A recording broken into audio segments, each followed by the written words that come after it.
با استفاده از شبکه استعماری رسانه‌ای در برابر سؤال از هولوکاست. When tragedy strikes America,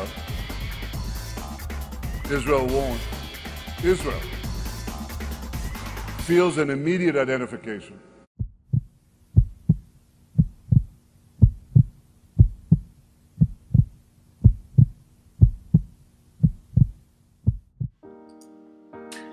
This guy is a big new Brzezinski.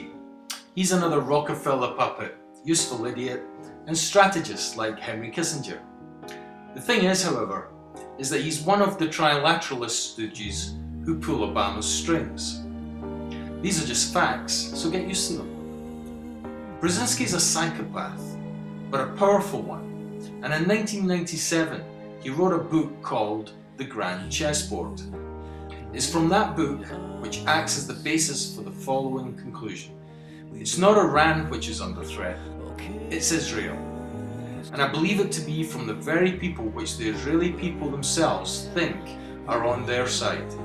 People like Netanyahu and their neocon hawks in Washington. These people would sacrifice Israel in a moment to get their own way, and they will.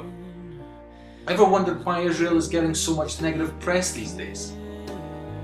Ever wondered why you have Jews in America getting caught spraying Nazi swastikas, etc. in an attempt to promote the idea of a growth of anti-Semitism? Ever wondered why all that is when the media and so much more is controlled by Zionists? Hate crime detectives have arrested 56-year-old David Haddad for a string of anti-Semitic messages here in Brooklyn and in Manhattan. Now, my police sources are telling me that he's also the prime suspect in a rash of swastika incidents and a phone threat made here in Midwood over the weekend. And what's surprising here, police say Haddad is Jewish. I was shocked. You never expected to be you. Of them caused a lot of concern here on the GW campus.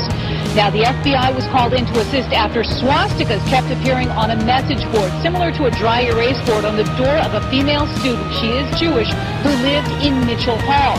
Now the university confirms that a hidden camera placed in the hallway confirmed the student who was the apparent victim did it herself. News 4 spoke to that young woman who asked not to be identified shortly after the hate-filled symbols began appearing on her door. Here's what she had to say at that time. Who does such a thing? I wish I knew. I wish I had any clue who this was, but university police, my house proctor, administrators, nobody can think of a motive of somebody who hates me that much. Through the use of hidden cameras, interviews, and increased police patrols, we have concluded, and through a final interview today, investigators have concluded that the student who reported the incidents is responsible for the incidents.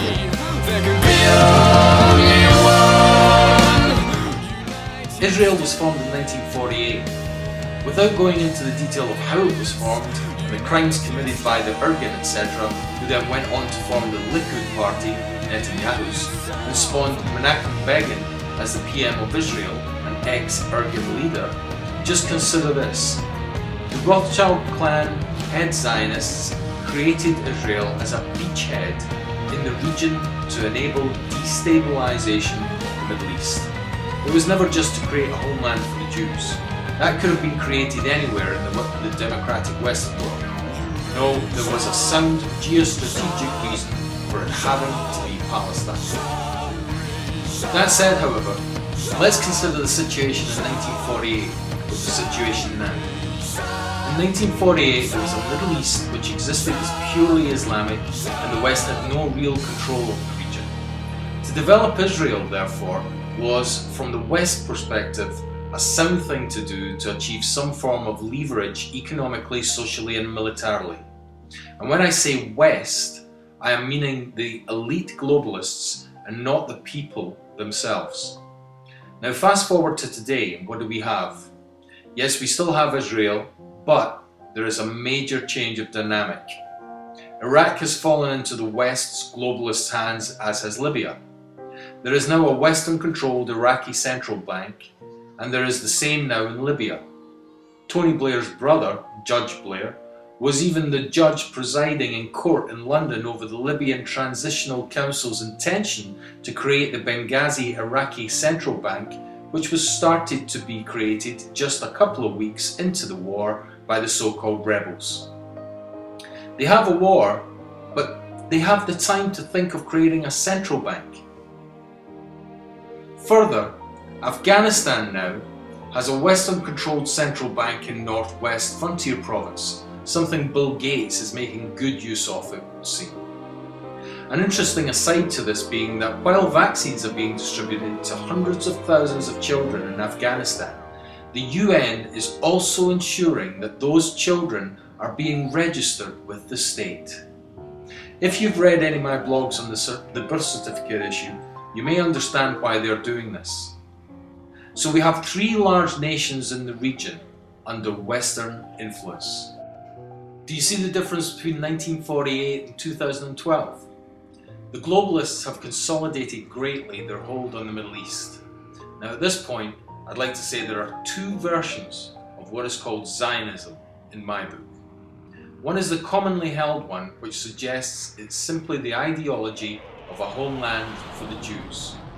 Many Jews hold to that belief primarily because that is what is taught to them constantly, and strangely, it is a fervently nationalist ideology, but allowed for by the British and American governments because it is useful to them strategically, while these very same governments demonize any form of nationalism at home. Think of the British National Party, or think of people like Ron Paul. The second version, however, is a more dangerous one, and has nothing at all to do with the safety of the Jewish people, but of the Jewish elite within banking and corporate worlds who are part of the Rothschild cabal, whether or not they actually recognize it. I believe that many will and many won't, but they are favoured for being Jewish, and they play the game in the knowledge that they will increase their wealth by being given breaks.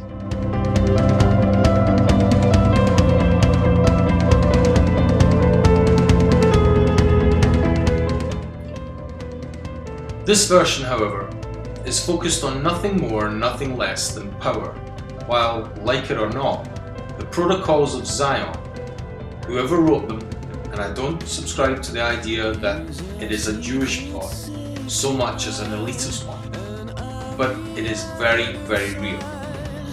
Clearly and unambiguously state what the agenda is. To those Jews who may listen to this and consider it to be anti-Semitic, the ADL, don't you just love them? Let me just show you this.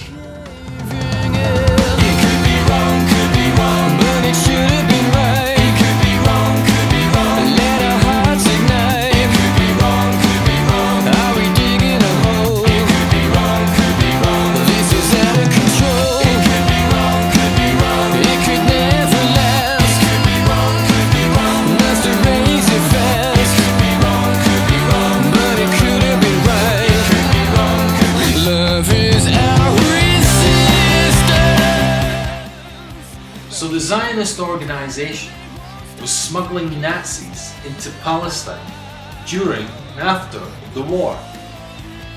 What a strange organization, then, which purports to be looking out for you all. Meanwhile, consider the transfer agreement negotiated by the Zionists and the Nazis, while the Zionists stated outright that they wished to have Jews massacred in Europe to provide them with the leverage to ensure their Jewish state in Palestine. The Jewish state being far more important to them than the fate of Jews. How very strange. And it's simply a matter of historical fact. Meanwhile, remember the Balfour Declaration to Lord Rothschild in 1917. But where is this leading? Well, it's leading to the fact, and I believe it to be fact, that it will not be Iran which is destroyed, even though there is all the saber rattling from the US and UK. I believe this to be purely a smokescreen, and I will go on to show why. It will be Israel. The detail of how it is done, I don't know. It may well include an attack on Iran by the West or just by Israel, but the long-term goal is for the destruction of Israel. You see, Israel is now past its sell-by date to the globalists because the globalists have Iraq, Libya and Afghanistan under their direct control. a huge difference from the situation in 1948. However, the globalists may well wish to turn it into a world war to cull the population once more. However, that world war would still result in the Middle East being effectively Israel-less. I should say that again, Israel-less. An attack on Iran is really being considered. Well, I think we have to be very cautious how we analyze that news. There was a front-page article in the London Daily Mail yesterday saying that the US and the UK were drawing up joint plans to attack Iran. Now, this has been going on for almost more than 4 years now. These permanent threats against Iran on the part of Israel, who are calling for a preemptive strike. That's what Mr. Netanyahu said only 2 days ago.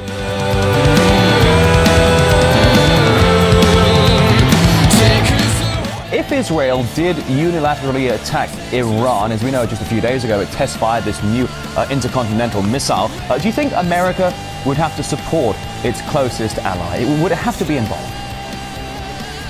America supports Israel unconditionally in the diplomatic, strategic, military, financial spheres. There is a whole line of thought in America from academic Stephen Walt of Harvard University and John Mearsheimer of Chicago University that says that Zionist influence through AIPAC, the American Israeli Public Affairs Commission, is so strong that it has succeeded in making American foreign policy prioritize the national interest of Israel over the national interest of the United States.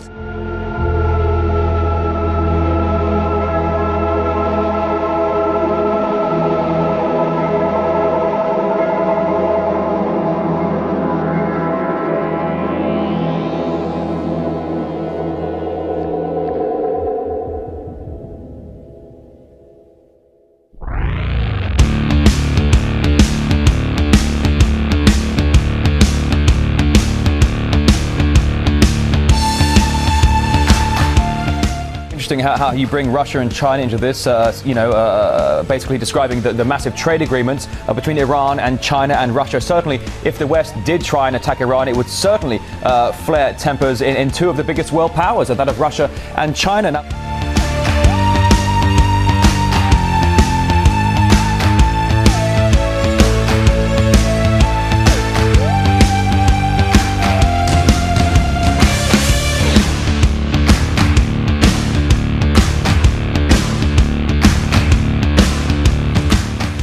just what is the geopolitical global agenda here coming from the West?